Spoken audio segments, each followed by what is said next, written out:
வணக்கம் நண்பர்களே, welcome to my channel let's play fantasy. இன்னைக்கு நம்ம என்ன மேட்சுக்கான ப்ரெடிக்ஷன் பார்க்க போறோம்னா பிபிஎல்ல 31வது மேட்ச் ஆன அடிலைட்டுக்கும் ஹோபர்ட்டுக்குமான ப்ரெடிக்ஷன் தான் பார்க்க போறோம்.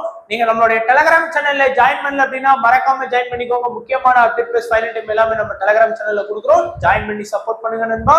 ஸோ அதே போல நீங்க இது வரைக்கும் குபேரா ஃபேண்டசி அப்ளிகேஷன்ல ஜாயின் பண்ணனாலும் ஜாயின் பண்ணிக்கோங்க. உங்களுக்கு ரொம்பவே யூஸ்ஃபுல்லா இருக்கும். அதாவது பாத்தீங்கன்னா நீங்க கேப்டன் போட தேவையில்ல, வைஸ் கேப்டன் போட தேவையில்ல, டீம் கிரியேட் பண்ண தேவையில்ல. ஜஸ்ட் ஒரே ஒரு பிளேயரை வச்சு பாத்தீங்கன்னா நம்ம வந்து டியோ ஆப்ஷன் அப்படிங்கிறது வந்து நம்ம பிளே பண்ணிக்கலாம். அதே மாதிரி உங்களுக்கு கிளாசிக் மோட் இருக்கு, டியோ ஆப்ஷன் இருக்கு, குயின்டோ இருக்கு, செகண்ட் இன்னிங்ஸ் இருக்கு, எல்லா விதமான இது வந்து பாத்தீங்கன்னா அவைலபிளா இருக்கு. ஸோ மறக்காம ஜாயின் பண்ணி சப்போர்ட் பண்ணுங்க.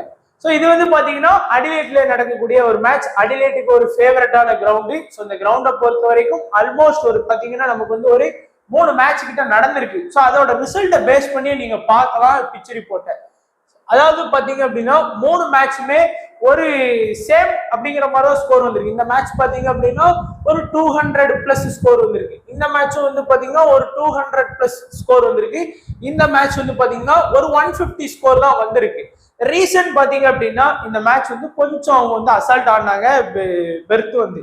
மற்றபடி பாத்தீங்கன்னா இந்த மேட்ச்ல வந்து பாத்தீங்கன்னா ஃபாஸ்ட் போலர்ஸ் நல்லா விக்கெட் எடுத்திருக்காங்க. 7 விக்கெட்டு, இங்க 2 விக்கெட்டு, இங்க 4. அவங்களுக்கு ஈக்குவலாவே பாத்தீங்கன்னா ஸ்பின்னரும் இங்க 4 விக்கெட் எடுத்திருக்காங்க. இங்க ஃபாஸ்ட்டை விட ஸ்பின்னர்ஸ் விக்கெட் கூட எடுத்திருக்காங்க. இங்க ஃபாஸ்ட்டுக்கு ஈக்குவலா வந்து பாத்தீங்கன்னா ஸ்பின்னர்ஸ் விக்கெட் எடுத்திருக்காங்க. அண்ட் இந்த பிச்சை பொறுத்த வரைக்கும் பாத்தீங்க அப்படின்னா எல்லாமே 3க்கு 3 செகண்ட் பேட்டிங் பண்ண டீம் தான் வின் பண்ணியிருக்கிறாங்க. பாத்தீங்கன்னா தெரியும். அடிலைட் வந்து 6 விக்கெட் வித்தியாசத்துல வின் பண்ணியிருக்காங்க.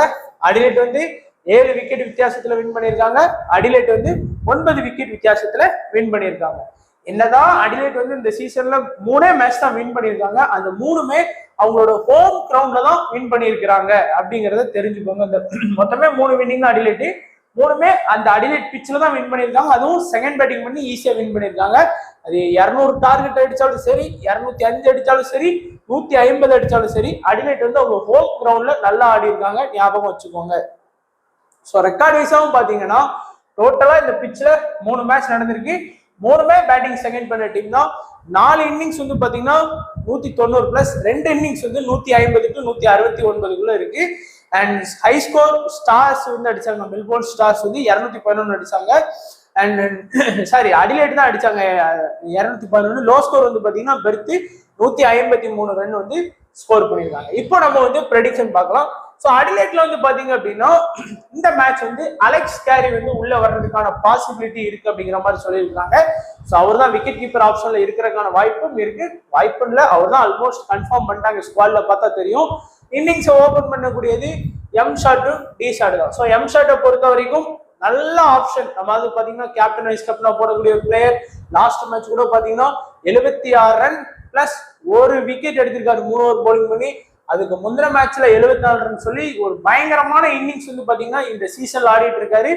டி ஷாட்டை பொறுத்த வரைக்கும் பாத்தீங்க அப்படின்னா அடிச்ச அன்னைக்கு ஓரளவுக்கு நல்லா ஸ்கோர் போவார். இந்த மாதிரி ஹை ஸ்கோர் அடிப்பாரு. அதுக்கப்புறம் பாத்தீங்கன்னா ஒரு ஆவரேஜா பாத்தீங்கன்னா 25-24 சொல்லி ஒரு நல்லா, அதாவது ஒரு 6 மேட்ச் கிட்ட ஆடி இருக்கிறாங்க. அதுல ஒரு 4 மேட்ச் வந்து பாத்தீங்கன்னா நல்ல ரிசல்ட் கொடுத்திருக்காரு. பிளஸ் அவருக்கு வந்து பாத்தீங்கன்னா பவுலிங் பேக்கப் வந்து இருக்கு. இந்த மாதிரி பாத்தீங்க அப்படின்னா ஏதாச்சும் ஒரு ஓவர் பவுலிங் பண்றாரு. பட் அந்த முதல் ஓவர்ல விக்கெட் எடுத்துட்டாரு அப்படின்னா, அந்த 6 பால்ல ஒரு விக்கெட் எடுத்தாரு அப்படின்னா எக்ஸ்ட்ரா கண்டிப்பா பவுலிங் வந்து ஒரு 2ல இருந்து 3 ஓவர் பவுலிங் கொடுத்துருவாங்க. அந்த முதல் ஓவர்ல சரியா பவுல் பண்ணலன்னா அதோட ஸ்டாப் பண்ணிடுவாங்க. அடுத்து கிறிஸ்லினை பொறுத்த வரைக்கும் இந்த பிபிஎல் சீசன்ல கிறிஸ்லினோட பெர்ஃபார்மன்ஸ் அப்படிங்கிறது வேற லெவல்ல இருக்கு. லாஸ்ட் மேட்ச் 50 பெர்த்துக்கு அகேன்ஸ்டா, அடுத்து ஒரு 27 பெர்த்துக்கு அகேன்ஸ்டா 83, 60, 56, 37, 14. ஸோ அவர் முதல் மேட்ச் மட்டும் தான் சரியா இல்லை, தவிர மீதி எல்லா மேட்சுமே பாத்தீங்கன்னா கிறிஸ்லின் வந்து ஒரு சூப்பரான இன்னிங்ஸ் ஆடி கரண்ட்ல நல்ல ஃபார்ம்ல ஆடிட்டு இருக்காரு. அடுத்த ஆடம் ஹவுஸ் வந்து நல்ல மிடில் ஆர்டர். பட் இந்த பிபிஎல் சீசனை பொறுத்த வரைக்கும் ரொம்ப ஒஸ்டா தான் ஆடி இருக்காரு. முதல் மேட்ச் மட்டும்தான் 28. அதுக்கு அடுத்த எல்லா மேட்சுமே பாத்தீங்கன்னா சிங்கிள் டிஜிட்ல ஸ்கோர் பண்ண மாதிரி ஸ்கோர் பண்ணி கொடுத்துட்டு இருக்காரு. லாஸ்ட் மேட்ச் வந்து பேட்டிங் சான்ஸ் கிடைக்கல. ஸோ அலெக்ஸ் கேரி உள்ள வர்றாரு. எனக்கு தெரிஞ்சு அவர் வந்து 2 டவுன் அல்ல அந்த ஆடம் ஹவுஸ் எடுத்து ஆடுறதுக்கான பாசிபிலிட்டி இருக்கும். சில டைம்ல பாத்தீங்கன்னா ஒரு பிபிஎல்ல இன்னிங்ஸ் ஓப்பன்லாம் பண்ணியிருக்காரு. ஒருவேளை டி ஷாட் இடத்துல ஓப்பன் பண்றதுக்கான வாய்ப்புமே இருக்கும். ஸோ அது வந்து எந்த பொசிஷன்ல ஆட போறாருங்கிறது நாளைக்கு தான் நமக்கு தெரியும். அடுத்து ஓவர்டன் இந்த பிபிஎல் சீசன்ல லாஸ்ட் மேட்ச் மட்டும்தான் அவர் வந்து ஃபிளாப்பான ரிசல்ட் கொடுத்தாரு. எதுவுமே பண்ணல, விக்கெட்டும் எடுக்கல, பேட்டிங்கும் பண்ணல. அதுக்கு முந்தின எல்லா மேட்ச்லயுமே பாத்தீங்கன்னா அவர் வந்து ஏதாச்சும் ஒண்ணு பேட்டிங் இல்ல பவுலிங்ல ஏதாச்சும் ஒண்ணுல வந்து பாத்தீங்கன்னா பாயிண்ட்ஸ் வாங்கி கொடுத்திருக்காரு. அடுத்து தாமஸ் கல்லி ஆடுறதுக்கான வாய்ப்பு இருக்கு. லாஸ்ட் மேட்ச் வந்து பேட்டிங் சான்ஸ் கிடைக்கல. அதுக்கு முந்தின மேட்ச்ல இறக்கணும். ஃபர்ஸ்ட் மேட்ச்ல வந்து பாத்தீங்கன்னா ஒரு 29 ரன் வந்து ஸ்கோர் பண்ணாரு. அடுத்து போப் வந்து பாத்தீங்க அப்படின்னா இதெல்லாம் எதுவும் கிடையாது. இது அவரு பெர்ஃபார்ம் பண்ண கிடையாது. லாஸ்ட் மேட்ச் மட்டும் அவர் வந்து பாத்தீங்கன்னா பிளேயிங் லெவல்ல வந்தாரு. 4 ஓவர் பவுலிங் பண்ணி 2 விக்கெட் எடுத்திருக்காரு. வாரங்டன் பாத்தீங்க அப்படின்னா லாஸ்ட் 2 மேட்சா பாத்தீங்கன்னா விளையாண்டாரு. 3 விக்கெட் ஸ்கோர் பண்ணியிருக்காரு. ஒரு விக்கெட் டேக்கிங் பவுலர். அண்ட் பைனேவும் பாத்தீங்கன்னா ஒரு விக்கெட் டேக்கிங் பவுலர். ஒரு மேட்ச் மட்டும் தான் விக்கெட் எடுக்கல, மீதி எல்லா மேட்சுமே விக்கெட் எடுத்து கொடுத்துருக்காரு. பாய்ஸ் வந்து பாத்தீங்க அப்படின்னா ஒரு சில மேட்ச் விக்கெட் ஸ்கோர் பண்ணுவாரு, ஒரு சில மேட்ச் வந்து பாத்தீங்கன்னா விக்கெட் ஸ்கோர் பண்ண மாட்டாரு. எல்லாம் ஒரு மொத்தமே பாத்தீங்கன்னா 6 மேட்ச்ல 3 விக்கெட் தான் ஸ்கோர் பண்ணி கொடுத்துருக்காரு. மீதி 3 மேட்ச் வந்து பாத்தீங்கன்னா விக்கெட் அவர் ஸ்கோர் பண்ணி கொடுக்கல. அதனால பவுலிங் ஆப்ஷன் பாத்தீங்கன்னா இந்த 2 பேருக்குமே கொஞ்சம் ஃபோக்கஸ் பண்ணுங்க. ஸோ மஸ்ட் பிக் ஆப்ஷன்ல பாத்தீங்கன்னா ஷார்ட் இருக்கிறாரு அண்ட் ஓவர்டன். இந்த 2 பேருமே பாத்தீங்கன்னா மஸ்ட் பிக் ஆப்ஷன்ல வச்சுக்கோங்க. 2 பேருக்குமே பேட்டிங் அண்ட் பவுலிங் பேக்கப் இருக்கு. நல்ல இம்பார்ட்டன்ட். அண்ட் இம்பார்ட்டன்ஸ் பிளேயர்ஸ்ல வந்து பாத்தீங்கன்னா லின்னுக்கு இம்பார்ட்டன்ஸ் கொடுங்க, அலெக்ஸ் கேரிக்கு இம்பார்ட்டன்ஸ் கொடுங்க, இந்த 2 பேருக்குமே கொடுங்க. ஸோ டோட்டலா பாத்தீங்கன்னா அடிலேட் ஸ்ட்ரைக்கர்ஸ்ல இந்த 6 பிளேயர்ஸுக்குமே நல்ல இம்பார்ட்டன்ஸ் கொடுங்க. அதுக்கு அடுத்து பார்க்கக்கூடியது ஹோபர்ட்டோட ஸ்குவாட் வந்து பாத்தீங்கன்னா இன்னமும் அவங்க ரிலீஸ் பண்ணல. நான் வீடியோ எடுக்கிற வரைக்கும் மேபி அவங்களுக்கும் ஏதாச்சும் பிளேயர்ஸ் வந்து உள்ள வரலாம். மேத்யூ வெய்டு லாஸ்ட் மேட்ச்ல வந்து பாத்தீங்கன்னா அவர் வந்து ஃபிட்டா இல்லை அப்படின்னு சொல்லி ஆடல. பட் இந்த மேட்ச் ஃபிட்னஸை கிளியர் பண்ணாதான் கண்டிப்பா உள்ள ஆடலாம்.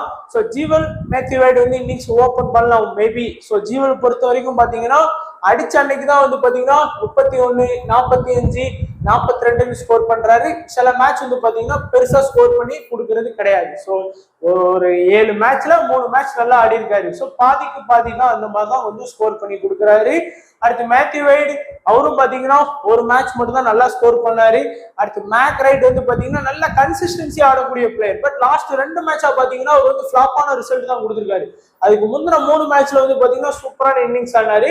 மெக்டர்மட்டும் பாத்தீங்க அப்படின்னா ஒரு சில மேட்ச் தான் நல்லா ஆடி கொடுக்குறாரு. அதாவது 53, 25 அப்படிங்கிற மாதிரி ஆடுறாரு. 25மே பெரிய ஸ்கோர் கிடையாது. ஏன்னா கம்பேர் டு ஒரு விக்கெட் எடுக்கிற ரன் தான் அவர் வந்து ஈக்குவல் பண்ணியிருக்காரு. லாஸ்ட் மேட்ச் பாத்தீங்கன்னா பிரிஸ்பேன் ஹீட்டுக்கு அகேன்ஸ்டா 16 ரன் தான் ஸ்கோர் பண்ணாரு.